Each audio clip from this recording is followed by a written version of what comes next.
You may have heard in church before that you will have a body, a soul, and a spirit. Some people believe, though, that the body is not actually part of you, but you're really just your spirit. That's what we're talking about today on the Things You Don't Hear in Church podcast. My name is Derry. And my name is Ethan, and make sure to go check us out on YouTube, Spotify, Apple Music, anywhere you guys go and listen to podcasts. If you want some shorter clips from the podcast or just offhanded videos like offshoots throughout the week that might be fun, check us out on YouTube. And if you have video suggestions, make sure to follow and message us on Instagram. We are pretty good about responding to DMs there. So with that, let's get into the show. Let's do it. So this is a really fun topic. If you're like me or Ethan and you've been in the Christian circles for a while, you know that people have a lot of different ideas, most of them just from their own mind and not really from the Bible, about what the soul, the body, and the spirit are in relation to each other. That's mostly in like pop evangelicalism. There's obviously a lot within philosophy and historic theology that there's a lot of ideas people have about what the body, the soul, and the spirit are, and if those are even different from each other. Lots of different views. So Ethan, maybe you can start with what did you grow up? What view did you grow up with? What did you think the body, soul, and spirit are? That, or you can just state your current opinion about what they are. Yeah, so I grew up like Pentecostal, charismatic, and not like, I don't think the church ever said things like, hey, like they never had a systematic teaching, but there was an assumption that your body, soul, spirit. As I grew up and started listening to different perspectives on my own, when I started taking Jesus more seriously, because I was in that camp before, I just stayed in that charismatic camp and would listen to guys like maybe Andrew Womack or some other people, and they would say things like, you're a spirit in a body, and like always talking about like you're gonna get a new body, and kind of gave this idea that like the body didn't matter too much. And of course, when you're cage staged theological, you get out of that, and then you're like, no, the Bible says worship God with your heart, mind, soul, and strength. We need to use our mind and our body to worship God, and you go like a little bit cage stage about it. But yeah, as you read the Bible, you know, we're gonna get into the Bible verses. I have two for each view, where it talks about like body, soul, and spirit, and then sometimes it's body and spirit, sometimes it's body and soul. So there's valid misunderstanding, valid questions regarding it, and I do think it is a fun topic to get into. But yeah, if you're in the charismatic or Pentecostal camp, saying you're a spirit with a body, just the way that some people think about it can pose some problems that we want to address later in the episode. And I would say my perspective right now is that I don't see a big difference between soul and spirit that can be defined, although it's probably there. But I think all three or both, depending if you look at the trichotomy or dichotomy of it, are the entire self. And so I don't think there's like distinct natures that are separate, similar to how like my arm is not separate from my body, so maybe my spirit's not separate from who I am. Sure. But what about you? Did you grow up similar, and what do you think now? Yeah, I think I grew up having the opinion that we are a mind, or we are a spirit that has a body, but our body isn't necessarily part of who we are, but our spirit is just experiencing this world through the body. And that's what we're going to be talking about today, beyond just defining what the body, soul, and spirit are. So I think I kind of had that view, but the view I currently hold, I think, is the same as yours. I think we are a spirit and a body. I don't necessarily know if we have a soul necessarily. I think our soul is just a part of our life or our body. There's nuance there, but we can talk about it. And I think both of those things are a part of who we are. Like our spirit and our body, or our soul, is a part of who we are. We don't lose either of those things in the new creation, even though we can be without one for a time. But I don't think that means we're whole in that sense. But we'll talk about it. When you die, you're not with your body. It's confusing. But we'll talk about it. There are a lot of people, though, that do believe that, you know, because you're going to die and you're going to leave your body, and there's all these verses, especially from Paul in the New Testament, that talk about how much better it is to be with the Lord and be separate from the body, how that's who you truly are. To be truly with the Lord means to be without your body. And so if that's like the true state of human beings, then your body can't be a part of who you are. There's also physical objections just from observing this world and knowing that the body is imperfect, where people are like, wow, there's a lot of what makes up someone's identity and personality that's wrapped up in the body's imperfections, are those negative parts of who the person actually is? Are those things going to be destroyed, and then the true person's essence is going to be revealed? Or are those imperfections or disabilities a part of who that person is in reality? So there's a lot of nuance there. There's a lot we can talk about. I think starting out, let's talk about what our definitions of body, soul, and spirit are, and we can go through a few Bible verses because this is the easier one to kind of address because we don't have to go into as much history. So what do you think, Ethan? Can you give any more nuance into what you believe about the soul, the spirit, the body? Yeah, I'd say your body is the part of you that exists maybe tangibly in this earth, like my flesh, my skin. And that's why people say it's can't even think it's bad. I don't know anyone specifically who overtly says the body's bad or anyone who teaches that, but I know it's out there in the culture perspective, Sure. perhaps, where it's oh yeah, the Bible says oh, don't give way to the flesh, or it's master Sure. your flesh. And it's that's not saying your physical thing. Paul's just using the word flesh to mean your sinful nature. Right. So I would say body is your skin, organs, everything here.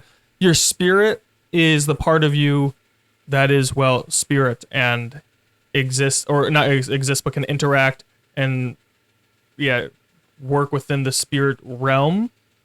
This is maybe how people who do witchcraft might do astral projection or something. They're trying to use their spiritual nature to do some evil in the spirit plane. I don't think Christians are supposed to do that. I don't think Christians are supposed to be... You're no fun. Yeah. Oh no. Christianity is boring. Oh no. That's what people think sometimes. I can't hang out with demons, dang it. Dang it. But yeah, Christians have, I would say, limitations on some of the spiritual stuff because God has intention for that, and it might be part of growing to know Him. But also, maybe through our spirit is how we kind of YWAMers say, hear God's voice. We're using our spirits, how we grow in sanctification. It's you could feel it in worship. It's like a mysterious thing that is real, that is there, everyone knows about. But then for the soul, some people will say the soul is the mind, will, and emotion. And I have a really hard time with that because I just don't know where they're getting that from. Maybe it's a philosophical thing because people can say oh, yeah, your emotions aren't your flesh, so there's something else. But I would say I wonder, and this is kind of getting a little bit more of the science territory. It's emotions I don't want to sound too materialistic, but it's they are somehow... I'm with you. There's somehow chemical reactions in the brain.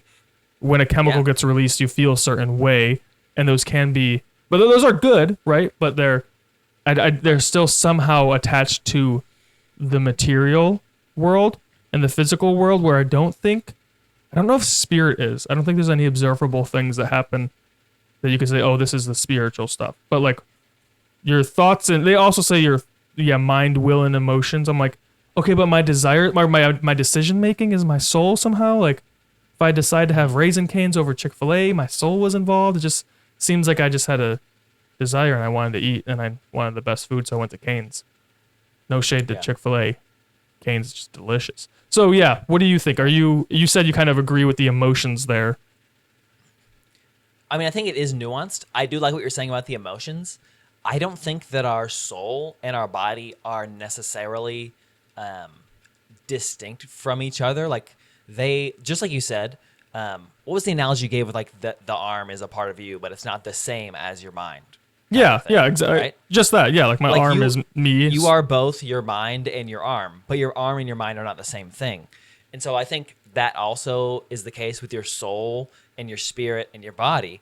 I think the soul is defined a couple of different ways in Scripture, so there's nuance, and it's not particularly clear all the time. From what you were saying about the mind, your mind is like your brain, right? So that is, your brain is tied to your body. Your brain is a part of your body, and it interacts with every part of it. all the nerves, all the different signals you get from your hormones to the chemicals in your mind that make you feel certain ways. So your mind, your like decisions or your will, aka, and your emotions are all part of your physical body, but we often tie those things up with the soul as well. My definition of the soul is just your life, basically. I think that includes your will as well, but I think that's outside of just your like what your thoughts are. There is some sort of like spiritual will that you have.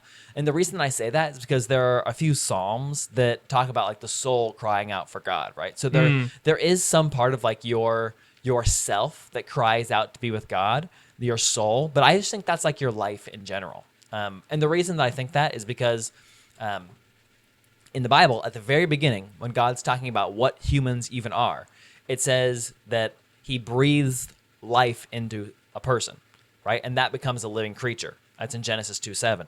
And that's translated as soul. But all the word is life. Like he breathes life into that person, right?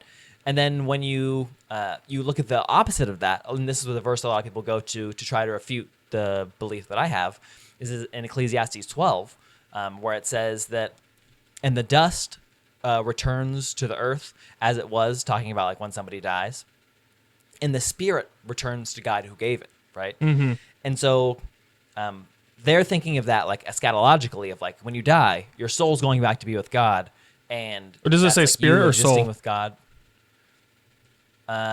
It says spirit. Okay. But this is a direct inverse representation of the Genesis 2 passage. Because in Genesis 2, humans are made out of dust, and then God breathes a soul into them. And it's using the word for spirit, where it's translated soul in Genesis. But what this is saying is that God breathed life into you, right? That's just the life that you have. You are alive and active, animated, basically, because God breathed life into the dirt. You are dirt, and God breathed life into you, and so now you're alive. So when you die, the life that God gave you, that goes back to him. Not that you're some conscious like spirit or soul that's with him now, but the life that he gave you, the animation basically, goes back to him, and your body just goes back into the dust. It's not trying to speak about what happens after you die or some kind of like what happens in heaven thing. It's just a reverse image of what happened in the garden. That's not to say you don't exist when you die. That's just not what this passage is talking about, in my opinion. We can go to a lot of other verses, and we will. Yeah, for sure. But anything you want to say about that, Ethan? Well, I was wondering, do you think that someone could define the soul somehow related to consciousness? That sounds similar to life, because our spirit, but our spirit has somehow intertwined with our consciousness as well, because we can be spiritually aware of things. And then your body reacts with consciousness. So it's like, it's so intertwined. It's almost kind of how like we got into like baptism a couple weeks ago, and we talked about like, it's like faith, and it also works. It's also somehow with your salvation, but it's not the thing that saves you. But it's, if you don't do it, you're not possibly saved. If you have an option and you refuse to, go watch the episode. It's confusing. So it seems like if we went with the possibility that, could this be related to consciousness?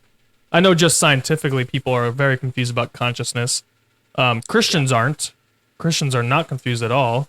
We understand God gave it to us, but the person who's just a materialist and doesn't believe in any spiritual stuff might be confused. So what do you think about that? Does consciousness do you feel that it's on brand with what you're saying with life, or do you feel that's different? I think that the verse we spoke about at the beginning, Hebrews 4:12, speaks to that a lot. That I'll just read it real quick.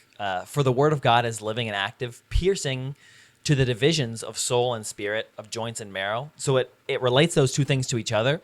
And this is the same thing we were saying before, right? Just like your arm is a part of your body, your mind is also a part of your body. They're both your body, but they're both also separate things. So your joints and your marrow are two very closely connected things that are part of the same part of your body. So they're very closely connected. Just like what you're talking about. Like, it's hard to divide, like the soul and the spirit. And that's the point of this passage, that those two things are so closely connected. They're like your bones. Like your bone and your marrow are a part of your bone. And it's so hard because they're so small to even like disconnect those two things from each other because they're part of the same thing. So this is just great evidence that they're not necessarily separate. They're both part of who you are, but there for sure are distinctions, but they work very closely together. Does that answer part of your question? Yeah. I just looked up. I realized like I don't actually know what marrow is, and I was like, let me look that up real quick. And it's like your bone is like a sponge almost, and like the marrow fills in the rest of that. So yeah, like you're saying, it's like, yeah, man. Imagine They're so intimately connected. Yeah, I wonder if they knew that when. I guess they had to know that when whoever wrote Hebrews wrote that, because he wrote 100%. it. But it's like really cool that humans knew that way back then. But yeah, it's that's so difficult to figure out, and that's why like I said earlier in the episode, I kind of think they're interchangeable. But it says the hard part is it says they're bone and marrow, and so like soul and spirit. I think there are nuanced distinctions between both of them. I think that your spirit is like your life in Christ spiritually. Like we all know that there is something more to us than just what we see around us. Now, a lot of people will think, well, that's not a physical thing, and I don't think that's true. We just don't know what kind of physical thing it is. It's kind of a metaphysical part of who we are, our spirit, that is, right? Just because we can't see it doesn't mean it doesn't have some kind of essence. Like we understand our world as physical and made up of atoms. Like our body is made up of atoms, and because we can't see the atoms that our spirit is made up of, we don't call it something that's physical. But if it's created, it has to have some kind of essence to it, or because if it doesn't have an essence to it or something that makes it up, right? Some kind of particles that make it up, then it's just nothing, right? So there has to be some kind of thing that our spirits are made up of. Spirit, energy, or we don't have the language. We can't discern it. Yeah, the Bible's not a book about metaphysics, right? And so it doesn't spell out for you like what your spirit is made up of. Right. But the point is that it is a spirit, and that's all we know about it. We don't know what it's made up of, but we do know that it is still a created thing, right? So it's not just God, right? We're not like pantheists or something. It's not just God, but it is distinct and a part of you. Like everybody is distinctly aware that we are more, not everybody, I guess, but I think most people are pretty aware and conscious that you are more than just a body, right?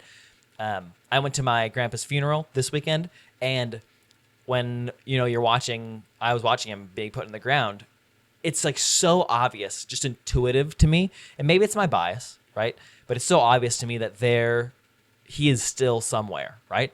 He's connected to me through my memories, but I also believe that he's not gone.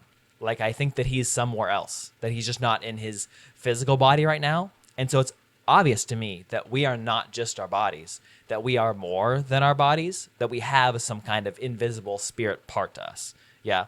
And I think, if you're a Christian, it's just general belief that that's true. So I think your spirit is just your spiritual life, right? And I think your soul is like your physical life. Like it's the life God breathes into you. And soul and spirit are sometimes interchangeable, like you said. So it's kind of hard to parse between what they are, just like how bone and marrow are basically the same thing. And it's kind of hard to parse between what they are.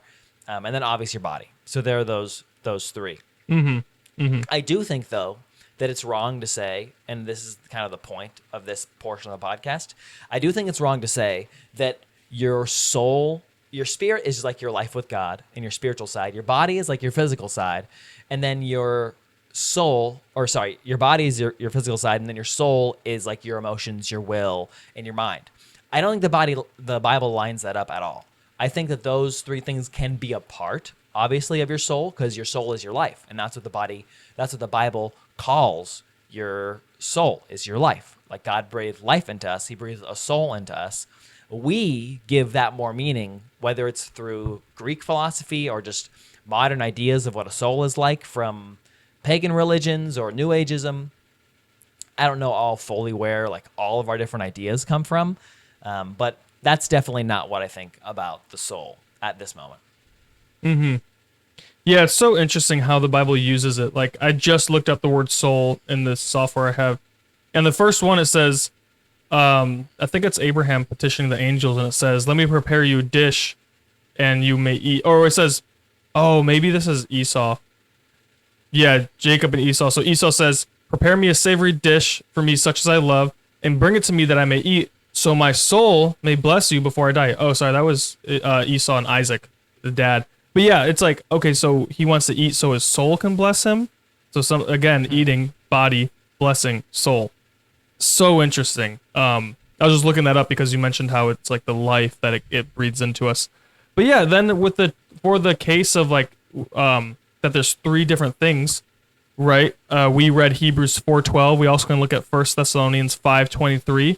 And it says, now may the God of peace himself sanctify you completely, and may your whole spirit and soul and body be kept blameless at the coming of our Lord Jesus Christ. I don't remember if you read that earlier, but right there, Paul says both. But then you also, going back to the dichotomy, so like die and try, 2 and 3, so the dichotomy means 2. Matthew 10:28 says, do not fear those who kill the body but cannot kill the soul. Rather, fear him who can destroy both soul and body in hell. Well, where's the spirit there? Is the spirit not destroyed in hell? You know, we do know from our theology and our doctrine that if you're not repentant, you go there and you're destroyed. At least that's my theology. So I don't know. You go to hell, and if you're not saved, and so your spirit goes there too. It's not like your spirit's just in the ether somewhere. And then James 2:26, for as the body apart from the spirit is dead, so also faith apart from the works is dead. So right there, spirit seems to be like part of the animating thing of the body. But like you said, that word apparently is also used, that idea of life is also used for soul. So again, very, very different perspectives, I guess, depending on what Bible verses you are reading. But really that kind of leads us to this fun conversation where they're so similar, but also different. And are they interchangeable? Are they not? It seems like with the bone and marrow, though, that they're two distinct but incredibly similar, almost nearly inseparable except for the Spirit of God. Yeah. I don't think I would agree on the Matthew verse that you quoted about destroying the body and soul in hell. I think a lot of people use that and say, look, this is an argument that the soul is just your like spiritual life that lives on with God, which is partially true, but this, in my opinion, isn't talking about the afterlife. It's just talking about your life now, because the word destroy in the Greek there doesn't mean to actually destroy. It means to like ruin or like give away your life or have your life basically be cut off. So I think Jesus is talking about earthly death there, not like an eternal destruction. If you look at both of the Greek words, both for hell, which is Gehenna, and then like just the destruction word that's used there, which I forget what the word is. It's much more obviously talking about destruction of your life currently here than it is about future destruction. I believe in hell. That's not what I'm saying. But I think a better exegesis of this verse is he's saying like fear the person that like is going to ruin you here, basically. Yeah, well, it's the it says another in the one of the Thayer's definitions. It's like the third definition is to kill, or to put abolish, to put away, out of the way entirely. So it's, you could, and it says, I wonder if it's the same word as kill, because Jesus says don't unable to kill the soul. Yeah. Okay, so I think you can have different. both definitions. I've heard some really good arguments both ways for this passage, but that's just currently how I'm interpreting it. Yeah. Well, I was just bringing that up to show that the only thing I was saying with that is that the statement body and soul, but you're saying that it doesn't entirely rule out the possibility of a spirit. Yeah, for sure. And then you referenced Thessalonians. Which verse is that again? 1 Thessalonians 5:23. Yeah. I think a lot of people will also go to that verse to say, look, there's clearly 3 of these things now. And again, I don't have a problem with there being 3 of them, but I just think the Bible uses those 3 terms, not how we use them, right? Like we'll read, oh, there's body, soul, and spirit. That means that our soul is our emotions, will, and mind. And I just don't think that's true. Like I think if you read 1 Thessalonians 5:23, it's talking about your physical body, your life that's in your body, and then your spiritual life, right? I think those are like the 3 definitions that are more consistent with the Greek words and the Hebrew words used for your soul. Yeah, I'm looking up the Strong's right now. Of spirit, it's the word pneuma, a current of air that is breath or blast or breeze, by analogy or figuratively, a spirit that is human. And then it says the rational soul by implication. Yeah. Great. That helps not at all. So funny. And then I'm not going to try to pronounce soul. I don't know how to say that. But it says a breath Psyche. that... it says suke? Ruach. Suke? Maybe suke? Yeah, Psyche there's different words used for Yeah, it. so at least in First Thessalonians, it says breath that is by implication spirit, abstractly or concretely. Yeah. Great. So What you have to understand is even the Jews had a lot of debates at this time around what the soul and the spirit were and how they were different from each other because they are so closely related. There wasn't just like a plain theology about what they were and how they were different from each other. There's obviously biblical teaching, right? But I think the safest definition is what we've been talking about. Like you have a life that is your soul and you have a spirit that is connected to God. The perfect puzzle piece of what that exactly means, the code of that, isn't given to us through Scripture, but we have parts of it here and there that we can kind of look through. yeah, so that's really interesting. Okay, so do you want to get into the philosophical backing for some of this stuff and then move into where we find ourselves in culture now and how some evangelicals can have like an undercover Gnostic idea about this stuff? Or where do you want to go from there? Or from That's here? a good idea. Yeah, the philosophy of all this is super dense. I studied it a lot like 4 or 5 years ago, but I just don't honestly remember a ton of the debates and lectures that I listened to. From what I remember, just to give everybody kind of an overview, and you can go look it up yourself after this, and then I should probably freshen up on it too. There's two like more commonly held views about like what the soul or consciousness is. In relation to the body. So there's substance dualism, which is the first one, which I think if you're a Christian, you don't like the term dualism for reasons we'll talk about later, because we don't necessarily believe that you're two different things. We think you're one thing. You're a human being that has different nuanced parts, like a body, soul, and a spirit.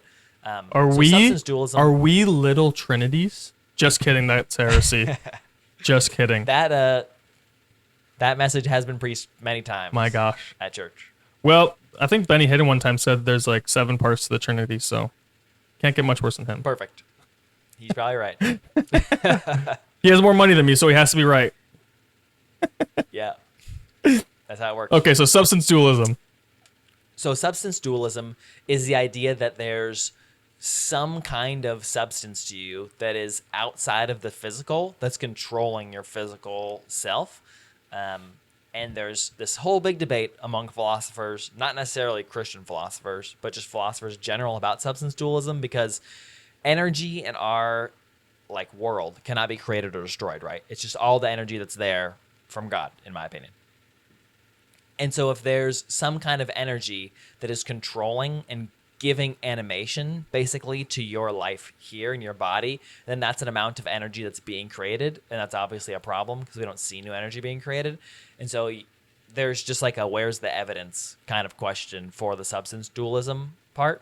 There's a lot of Christians that are substance dualists, but then there's some Christians like Inspiring Philosophy who's more of an idealist, and idealism is kind of hard to parse out for me.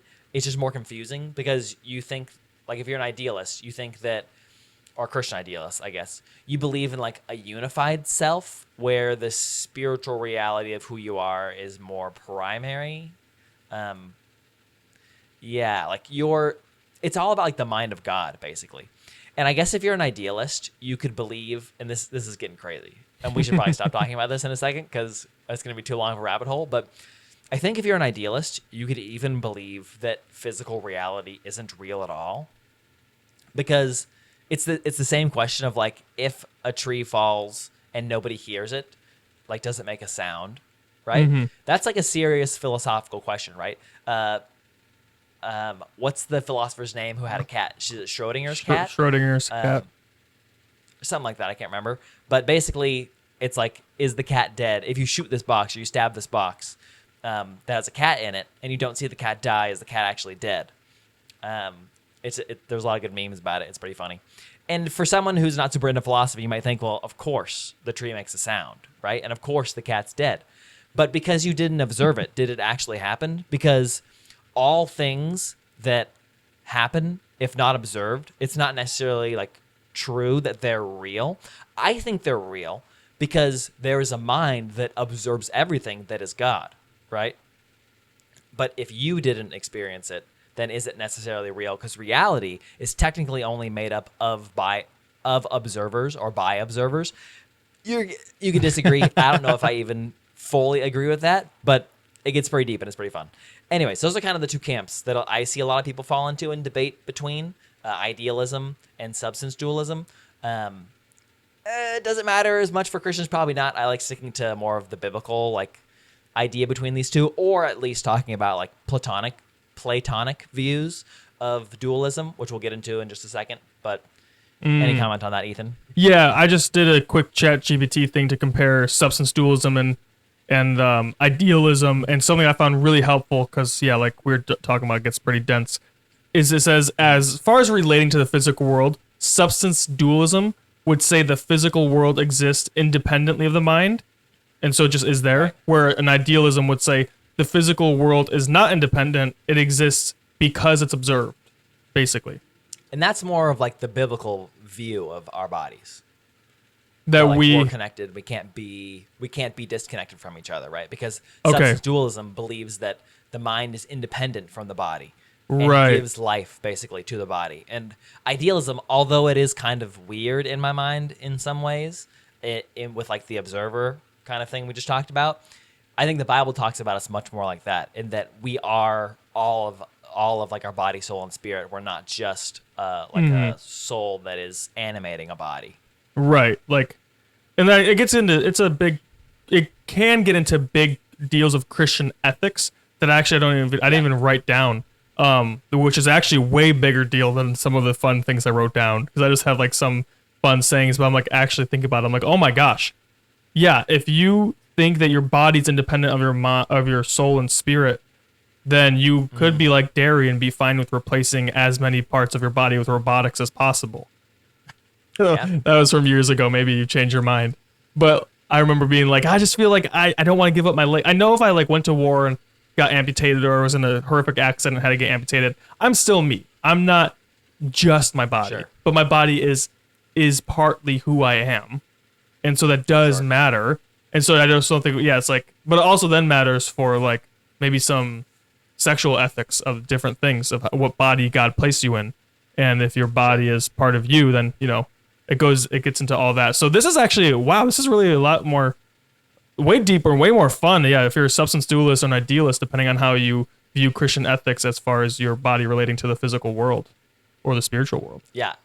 There's some really, really good debates and good lectures if you go to like Capturing Christianity's old videos when he used to make more philosophy content. There's a lot of good stuff about substance dualism and idealism. There's even arguments for God from some of these ideas as well. So they're kind of fun. But definitely dense, but definitely a good read or listen as well. Do you want to get into the last part of this now? Yes. All right. So the last kind of problem we want to talk about is what I kind of grew up believing, and what I think a lot of more evangelical people grew up believing, is that you are just a soul or a spirit that is inhabiting a body, and your body is not necessarily part of who you are.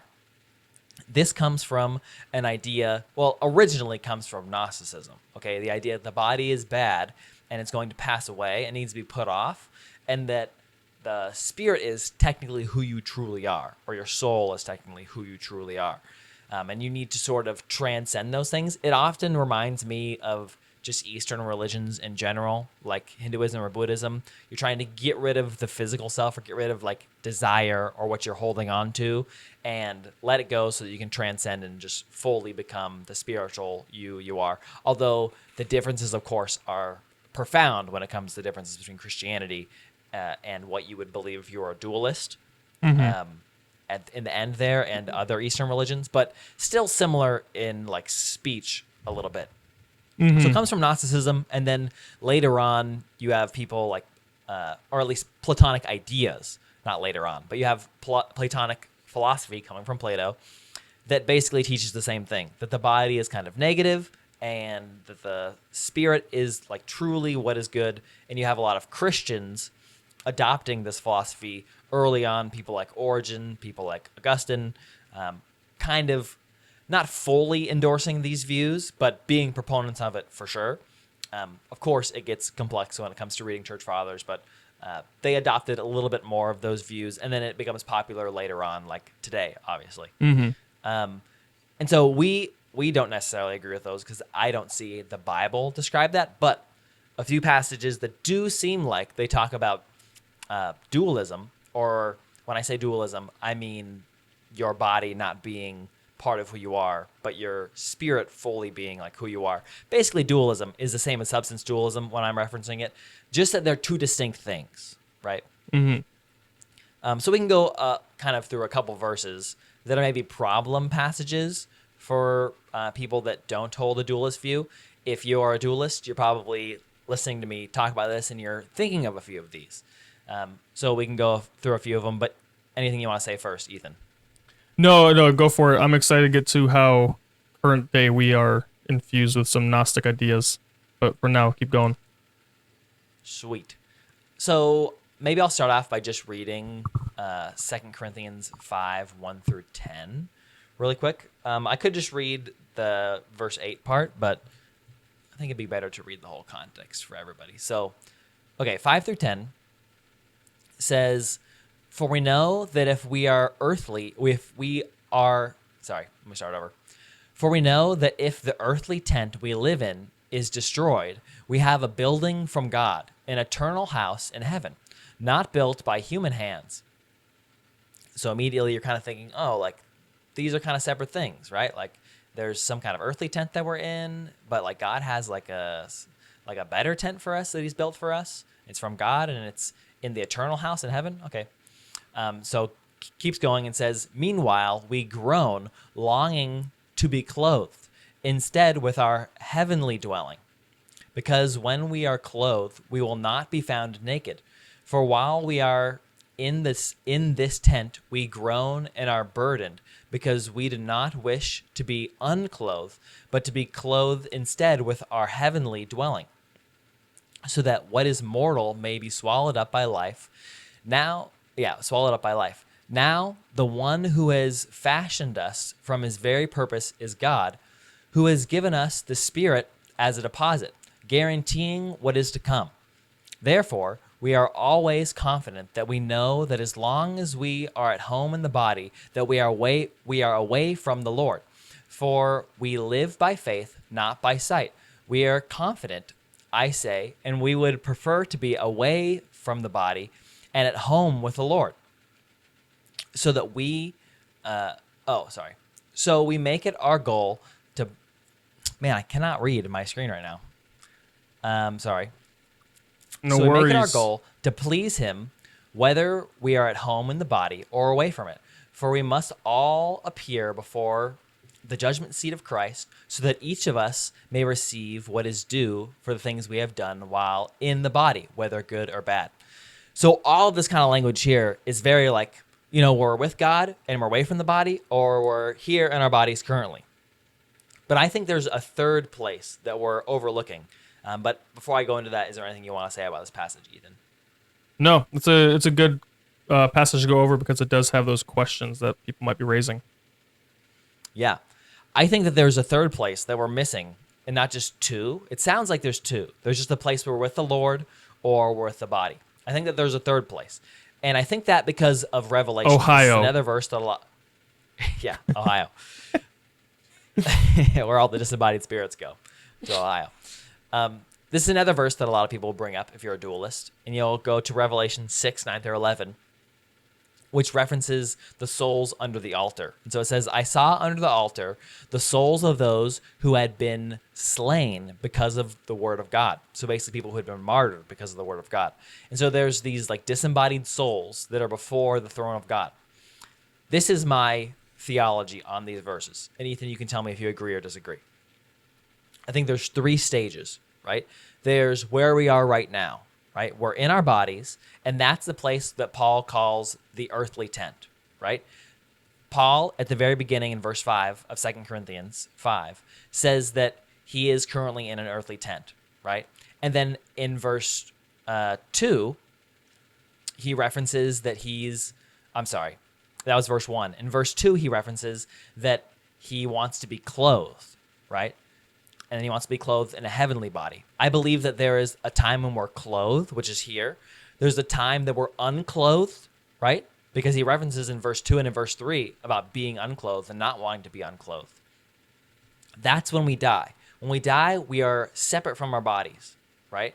And we're with the Lord in paradise. But you don't have a body. When the resurrection happens, all of a sudden you're clothed again with your heavenly dwelling, which it says in verse 4, and then continues to talk about for the rest of the passage. So I think that's like kind of my interpretation of it, that you're clothed now with an imperfect clothing. You'll be unclothed. Basically, your body will be taken off of you.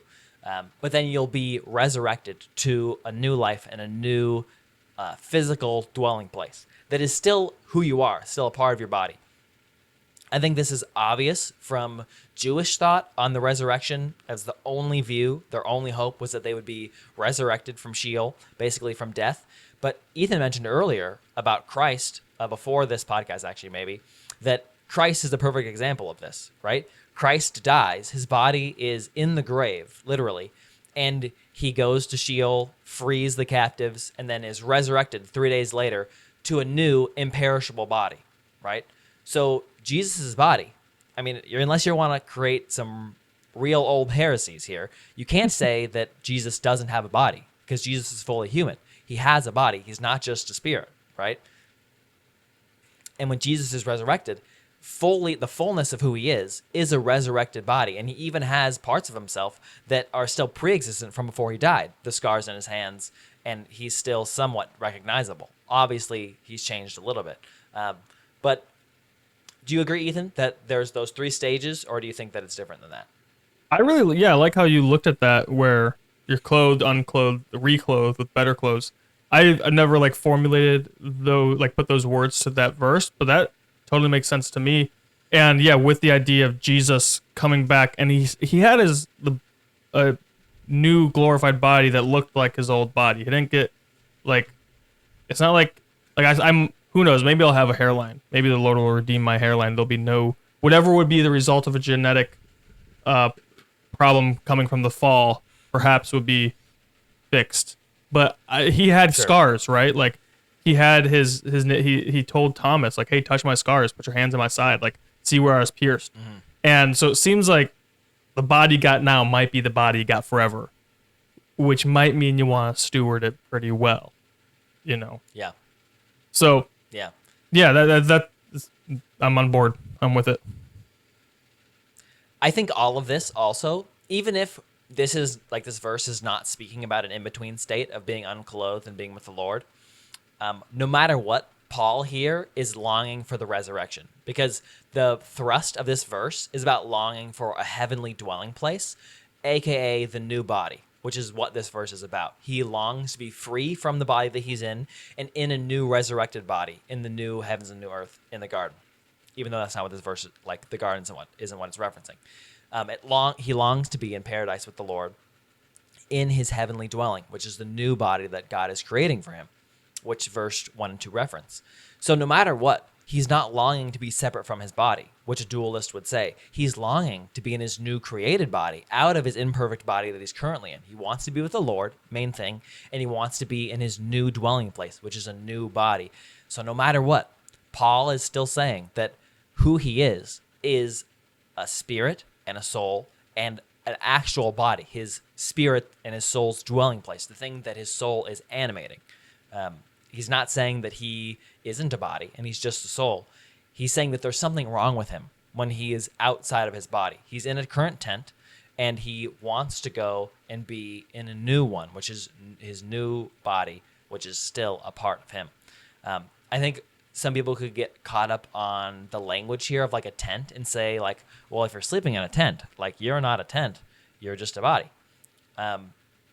I wouldn't get caught up on the language. Paul is clearly just making a metaphor, and I don't think you could create an entire theology out of just this one verse. Like to take dualism from this one verse versus all the rest of Jewish theology that isn't dualistic, that believes in one thing that is you, that is made up of different parts, being a soul, a spirit, and a body, I think it would be a mistake. Did you read that verse from Romans that says that we ourselves groan inwardly as we await eagerly for the adoption as sons, the redemption of our bodies? Yeah. Okay, exactly. So it's like there's this. Just go to ChatGPT and chat and type in verses about new bodies in heaven. Gives you a list. It seems pretty clear they will have a type of body in heaven. God longs to redeem our bodies. He did physical healings to the body. He also brought healing to the souls and spirits through casting out demons and saving people. And so if there's anyone who has an idea that like, oh, body bad, spirit's good, like the Gnostics did, some people have that today, or that what you do in the physical doesn't matter because all that matters is spiritual, which I think the Essenes did. Essenes and Gnostics did similar things in different ways. And so maybe you're like, oh, body doesn't matter. It's only spirit. I can go get drunk. I can do whatever I want because this body doesn't matter. That's also a wrong understanding of this topic, right? There's somehow, like we said, somehow they're different, but they're all beautiful and created by God and need to be stewarded well. And somehow, even though they're different, they're still very closely connected, like the bone and marrow. So it's like, it's hard to even put language to it. You just need to know you got to take care of your entire being to the glory of God. And God is redeeming your entire being. I think another reason why you are your body and not just a spirit is because so much of who we are is dependent on the experiences in time that we have in our physical body. And so even if we were separated from our body from a time, like our memories, our personalities, who we've become, have all been shaped by our experience of being in a body. So our body is still a part of us, even if we're not present with it for a time and we're just with the Lord and conscious, which people argue about, right? You're still fully shaped by having a body. Like every experience I have, every part of my personality, all the good and bad parts of me have to do with me experiencing this life in a body, right? All the good and godly characteristics that I could have, every aspect of me becoming like Christ, whether it's caring for poor people or giving food to those who don't have it, or whatever it is that you want to describe, all come from me helping with my body, people who also have bodies, right? Like you can't get away from it. It's how God created us, right? Yeah. If we're going back to Eden, when we think about like what's going to happen in the future, in the New Jerusalem in Revelation 22, or the New Eden, which is the picture of that, we're going back to the garden. And what did humans have in the garden? They didn't just have a spirit. God created a soul and a body, right? He put life into the dirt, which is the soul and the body, and he walked around with those people in the garden, and they had bodies, and we're going to have bodies in heaven, aka the new earth. And that's just how it's going to be. Like you are your body, and you are your spirit, and you are your soul. And yeah, maybe there'll be someone that listens to this and wants to come on and maybe debate like the differences between the soul, spirit, and body, or wants to debate dualism. We'd love that too. That'd be super cool. But any other thoughts you have, Ethan? I will say one thing you mentioned just now I disagree with. You said all the good and bad parts of me. Derry, there's no bad parts of you. You're chiseled. You have a full head of hair. You got a beautiful mustache. Stop flirting with me, bro. You're married. Yeah, I'm not flirting. It's just observing. No. Someone's gonna. One thing I'll say to someone's gonna hear that and be like, "What does that mean for other things?" It's a joke. One thing I'll say actually that we didn't talk about earlier is just kind of a fun topic. Is that the essence of a soul isn't necessarily eternal, and that's kind of part of a different topic. But a large part about Platonistic views of what a soul is that the soul is eternal and has always existed and is part of you. And even like an Origen's understanding of it was pre-existent, right? And there's different versions of pre-existence, the pre-existence of the soul, conscious and unconscious and all that kind of stuff. But Plato believed that to be a dualist meant you believe that the soul is eternal. And I don't think that's necessarily what the Bible teaches, right? You have to die and then be raised imperishable, given that eternal life by Christ. We've had other podcasts about that, but just another little like tidbit I thought Ethan might like to hear from the difference between dualists and non-dualists. Yeah, it's great. Yeah, I definitely don't believe in pre-existence of the souls. I know some people will say, oh, but were you in the mind of God? And so if God knew you were existing, is there somehow you did exist? But I don't know if that is if how far that goes, because that doesn't mean like physical creation always existed. Just because there was a time God made it and was made not. Here's a good question. This is a different topic, obviously about pre-existence, but do you think that the soul is created? These are kind of the three different views of not pre-existence, but of the soul a little bit, because it still has to do with the soul. Do you think the soul is created by human beings when we create a human? Or is the soul created by God at the moment of conception? Or is the soul created before conception and then put in the body after conception happens, made by humans? I don't know. Because, I don't know. I would say maybe all of who you are is created at conception by God.